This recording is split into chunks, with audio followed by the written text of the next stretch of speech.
Dominic Fike has amassed billions of streams on his music, gotten a song placed in the Spiderman movie, and he has acted in one of the most popular shows of our generation.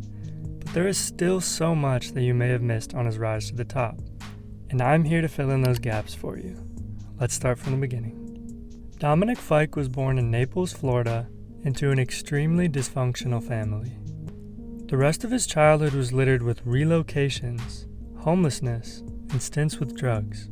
But now I've been spending time with you here and I realized that, 3 nights in a motel under streetlights in the city It's of quite Palms. literal. It's literally about being stranded in these hotels. This time of his life also sparked the beginning of his music career though, where he would grow up to predominantly rap on songs, a style mostly different from what we hear in his work today. But 2016 is where things really started to get interesting, and Dom's life changed in an instant.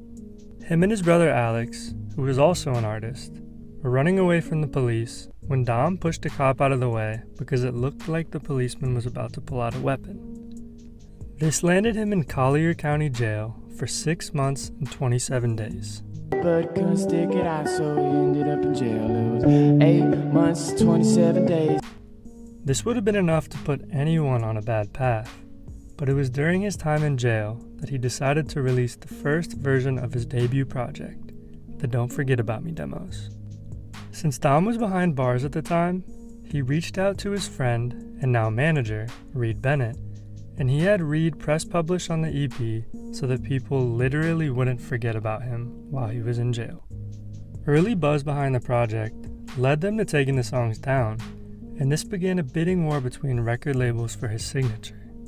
Dom eventually signed to Columbia Records, mainly because they were the label that was able to give him the most money to help with legal fees for his mom, who was behind bars at the time.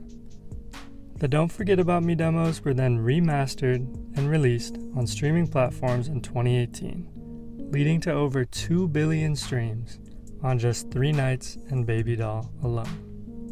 Dom then had a handful of notable collaborations before he went on to release his debut album in mid-2020. In 2019, he sat down with Brockhampton for their This Is series, and it was the first time that fans really got to hear more about Dom as a person. The video was directed by Kevin Abstract, and it showcased Dom's song 3 Nights along with his carefree personality. I need some lavender. Do we have lavender? It's supposed to help me take deep breaths. Next was a YouTube video that Dominic did with the European-based company Blogotech. If you're not familiar with them, they have been around for over a decade, and I've collaborated with Mac DeMarco, Bon Iver, and more for a variety of live performance in random locations in France. Dom's in particular was in a park in Paris where he interacted with locals, played guitar and piano, and even debuted Acai Bowl for the first time. Shortly after that, Dom was included on Vivo's Discover series with his song King of Everything, which still stands as one of my favorite tracks of all time. This video perfectly showcases his music ability in a live performance setting, from his vocal range all the way to his unique use of instruments. I would also be remiss if I didn't include something that mentioned Kenny Beats and Dom working together. And there may not be a better moment to start this than to mention the song they did together with Omar Apollo called Hit Me Up at the end of 2019.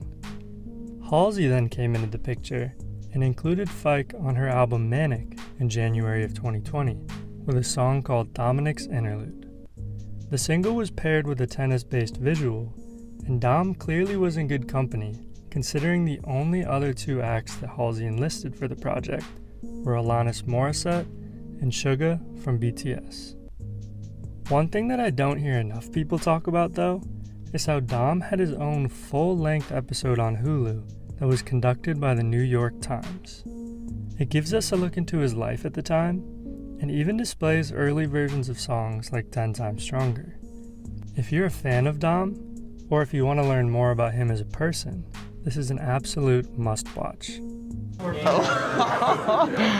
Don't get that, delete that. All of this happened in the year prior to Dom releasing his debut album, What Could Possibly Go Wrong, in July of 2020.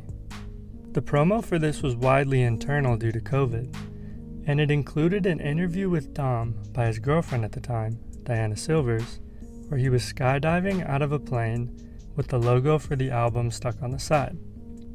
What could possibly go wrong? What could possibly go wrong? Dom also did a live performance and Q&A with Grubhub around this time, where he played in a cemetery during the Halloween months.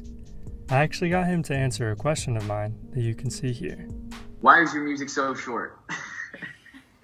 I don't know. It's hard to keep going. You know how hard to ever make it to a second verse.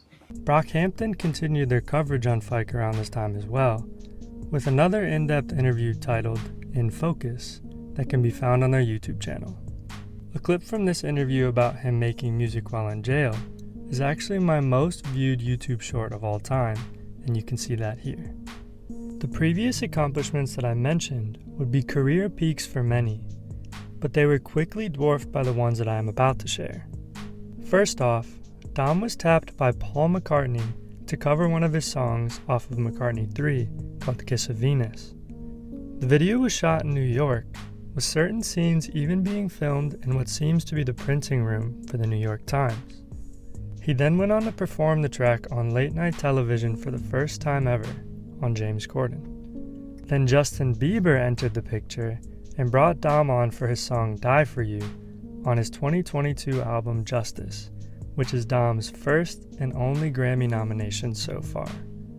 What came next was perhaps his biggest break of all, when he was cast as Elliot in HBO's breakout show, Euphoria.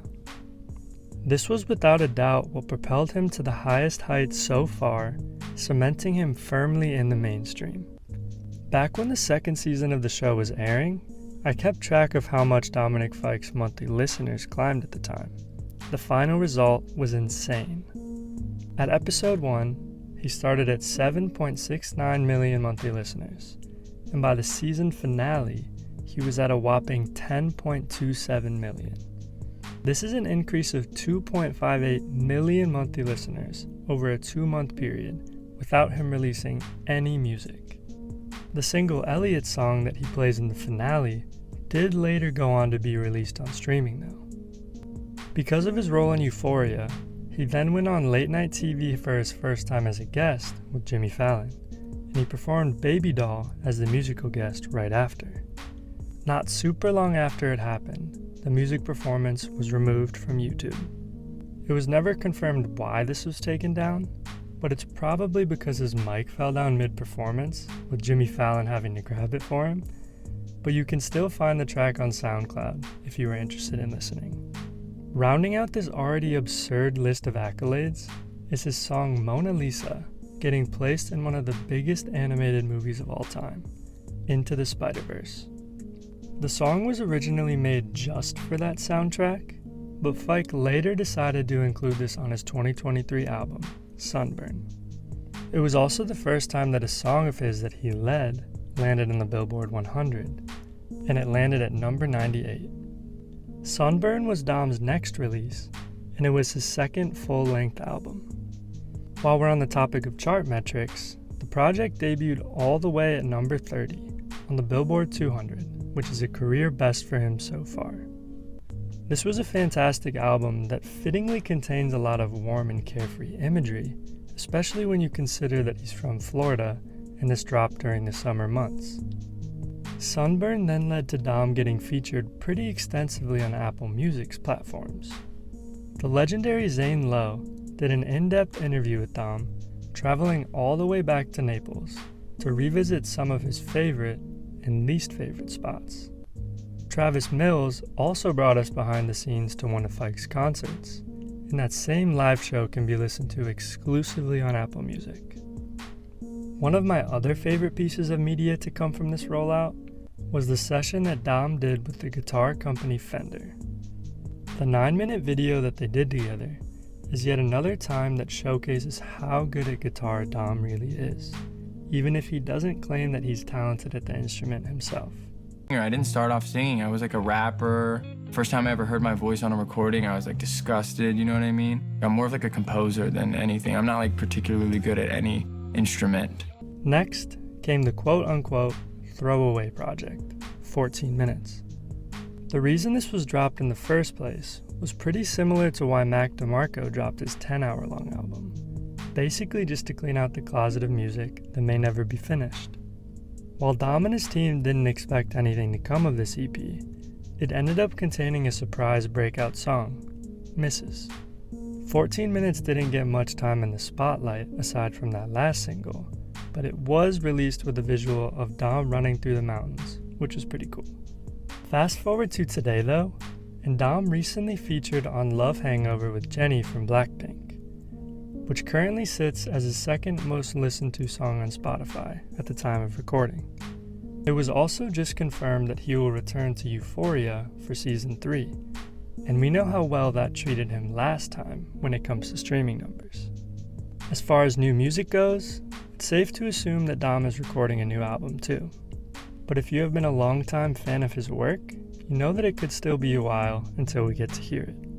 Also, just before I started recording the voiceover for this video, Dom and Kevin Abstract started the rollout for Kevin's album, Blush, with a song together titled Geezer.